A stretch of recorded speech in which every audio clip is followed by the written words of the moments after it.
Hello everybody and welcome back. In today's video I'm going to show you how to install Remote Access on your Windows Server 2019 using VMware Workstation 16. This will work on previous versions of VMware Workstations as well as ESXi and in a live environment. Okay, this will all be done in a local environment.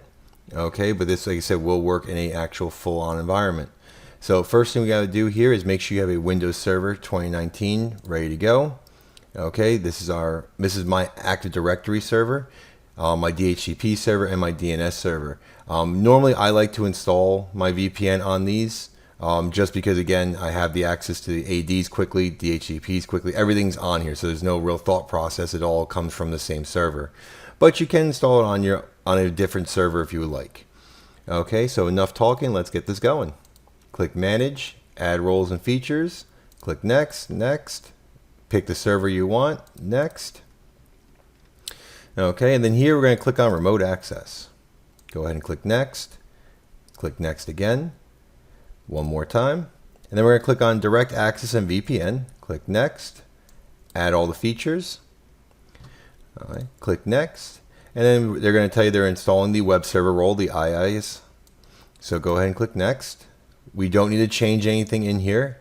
So go ahead and click Next. And then click Install. Okay, and then we're going to go ahead and wait for this to finish installing. It's going to take probably about a minute to get everything installed here. And like I said previously, we're going to do this on Server 2019, but you also need to make sure you have another VM, okay, ready to go. So I have a Windows 10 Enterprise that I have not connected to the domain, and it is ready to go to test out our VPN later once we get everything set up. Okay, so we're just going to wait a couple more seconds for this. Okay, and once it's all been completed, you'll be greeted with a configuration required, installation succeeded. Okay, click Close. Okay, and here it's telling you we need the post installation with this, which is fine. What I'm going to do is click on Tools, go down to Routing and Remote Access, and I'm going to close out the Server Manager screen. Move this here, make it a little bigger for everybody. All right, so over here we have our DC server that's as our remote service on, or VPN is going to be. So right click and click Configure and Enable. Next. Now from here, we're going to go ahead and click Custom Configuration. Click Next. And from here, I just want to make sure VPN access is checked off, nothing else.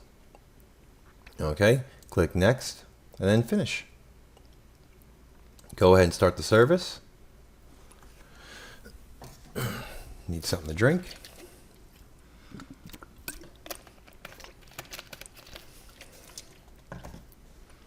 Okay. So from there, we're going to hit the little drop down to see everything else that's on here. Your network interfaces, your ports, remote clients is where they're going to connect to. Your IPv4 and IPv6. Okay. And from here, when you actually log in, you'll see the remote clients all log into here. And if you happen to need to change any ports or want to edit any ports, you'll go ahead and right click on here, Properties, and you'll choose your, protocol you want to configure extra ports for. So you can see here that the protocol we're going to use today, which is the PPTP, okay, which is a base level, VPN. Go ahead and click Configure, and then from here it tells you we have the maximum ports of 2, but if you want to make it 10 or more, you're more than welcome to. In my case, I'm just going to leave it for the default for this video, but I just want to let everybody know you can change your maximum ports allowed. And this is actually a security feature that's been upgraded from 2016, because 2016 allowed an unlimited amount of ports and became an issue. So go ahead and click OK down here, so we're out. So at this time being, we are actually all done with our remote access setup here. Okay, so now we got to go ahead and now create a group. So I'm going to minimize this for the time being. I'm going to open up my Active Directory. Just going to give it a minute.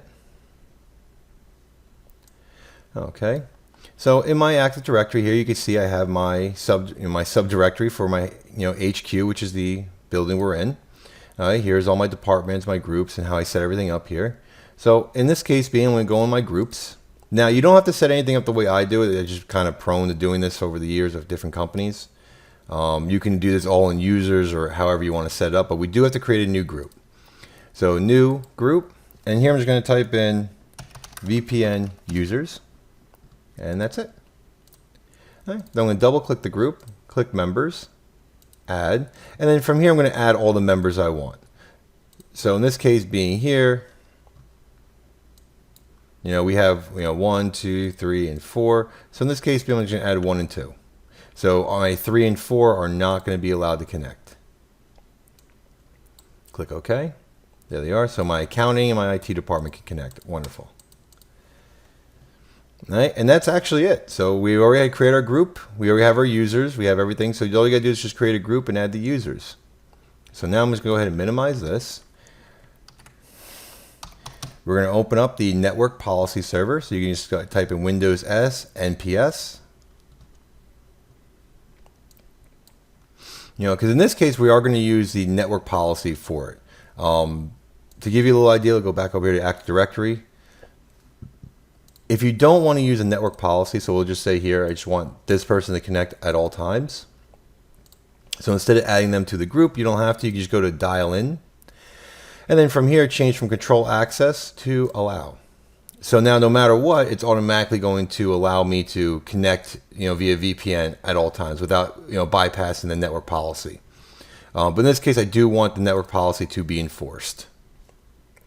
But that's a little quick tidbit. So in case you only have like 1 or 2 people you want to connect, allow the remote in, you can always just simply do allow access. Everybody else is all denied through the policy anyway, because right now the NPS policy is set to deny everyone. So in this case being, if I set allow access for me, I will get in, everybody else will not, day's over with, and you're all ready to go.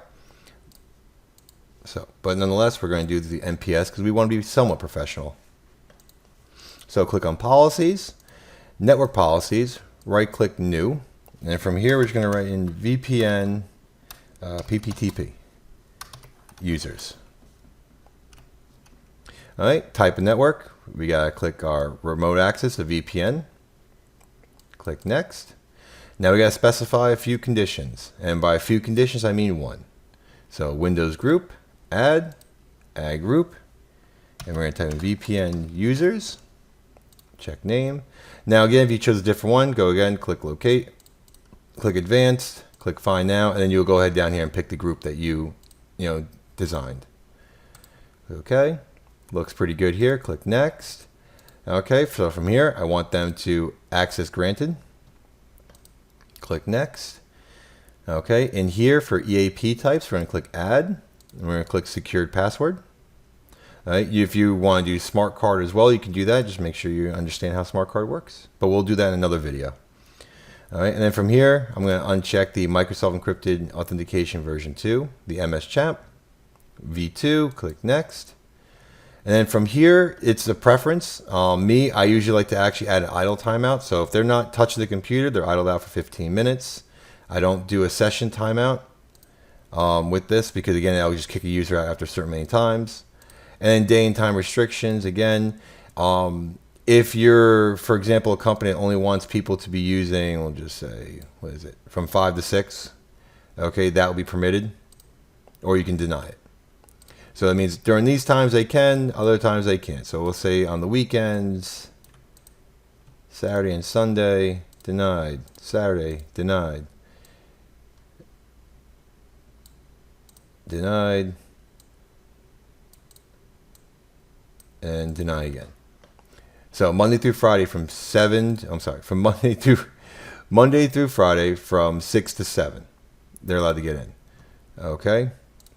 And then if you want to decide NAS port types and everything, then again here, same thing with that. These are other, if you want to go ahead and actually specify the encryption, IP filters, and all the other settings, you're more than welcome to, but we're just going to leave these all as default.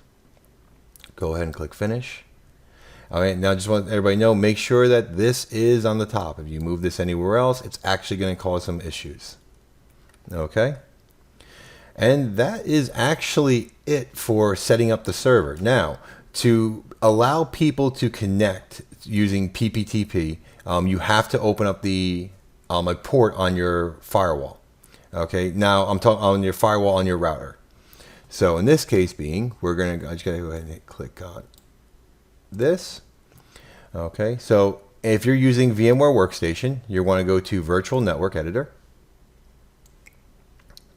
Okay, now if you've been following along since day one, you know we're using the NAT. Okay, for obvious reasons. Now in this case being here, I'm going to go over into my NAT settings. And in the NAT settings here, you can actually do port forwarding, which we're going to need to do on our VPNs. So in my case being, I can click Add, host port 1723. The server that I'm using, okay, the machine port, okay, which again will be the same exact port, and then again you will just type in VPN access. Okay, so if you're using a router, we'll say Linksys, TP, pfSense, and anything else on the planet, all you would have to do is make sure that the port that it's trying to reach is 1723. Okay, the virtual machine IP address, the IP address for your server. So my server is 192.168.15.10. Okay, and then that it has to be a TCP. And then your description could be whatever you choose to be, and then you go ahead and click OK. And as you can see here, it's all in this situation for me. Click OK. All right, so now we're actually all done setting up everything on our server, our VPN setup and everything. So I'm just going to bring this back up and just click this, because now we're going to hop over here to my Windows 10. Okay, so now we're on the desktop. As you can see here, it's just very basic. I don't even actually have, I haven't even installed virtual tools on this or nothing yet. Okay. So from here, Windows S, VPN settings. Okay. And then from here, we're going to go click on Add a VPN connection, VPN provider, connection name. We're going to type in Office VPN. Now, server name or address. Now, this is a choice. Okay. If you're going to use this with somebody at their home, you really don't want to give them the IP address. So in my case being, it'd be 16. This would be the IP. I want to connect to this server and everything. This would be my external server for my virtual. In your case being, it would probably look like something like this. A bunch of looks like random numbers with this. You can always go to Google, type in what's my IP, and that is the IP you want to put into here. But for this virtual network, I'm just going to make it very simple. Also, if you have a website, so for example, mine's VMwareAdvisor.com.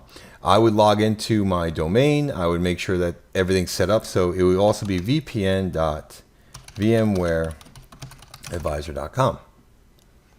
All right. So when I want to log in, it automatically would just log me into here. So I have GoDaddy. I log into GoDaddy. I would type in my VMwareAdvisor.com and put in my IP address directly for this, so that my users will type this in at every time.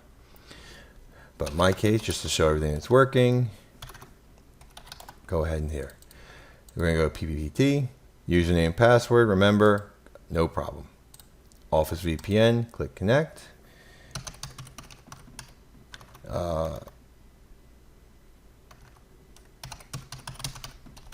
At VMware. I think I spelled that right. No, I did not.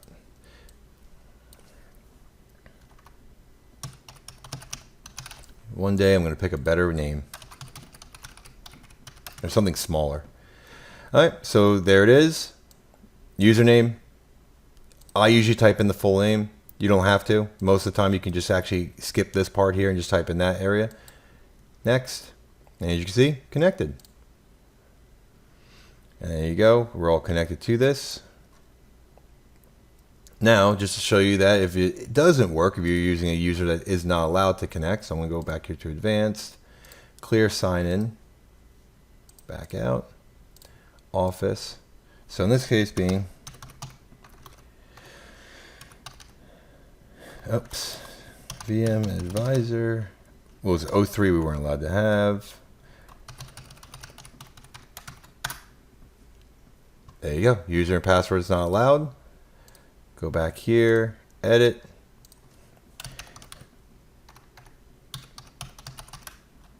And just be case,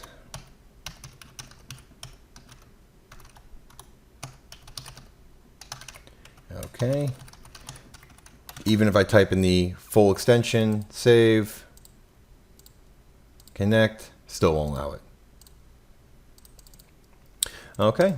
And that's actually it.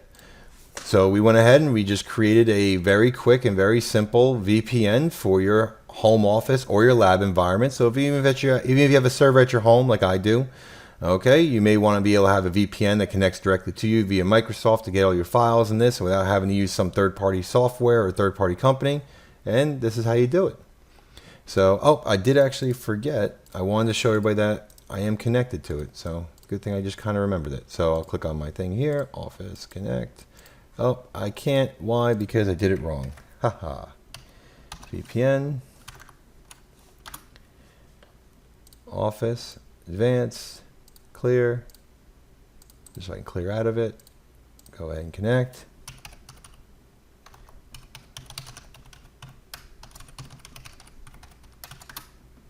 And there we go. So you can see I didn't even actually put the location, and it still worked. Okay, so now if I go back over to our Windows server, refresh, and there you go. So there you go. It's showing me that I've connected using one port, 12 this. If I want to go ahead and click on the status, it will give me all the information. So it's telling me here my 192.168.15.107 is my connection directly to it. If you have multiple people, you can always hit the drop down and it'll give you multiple people who are connected at the same time. And if I want to kick them, you just go ahead and just kick them. And there you go. So if I go back over here, as you can see, I'm no longer attached to it. Okay. So I hope this helped out somebody real quickly. Somebody out there just wants to make a very quick VPN for your Windows server, for your home. Again, I'm going to go ahead and do another one for the SSTP for a secure one, so you can actually put this in your office or your enterprise. So I hope everybody had a good time, and I'll see you guys in the next one.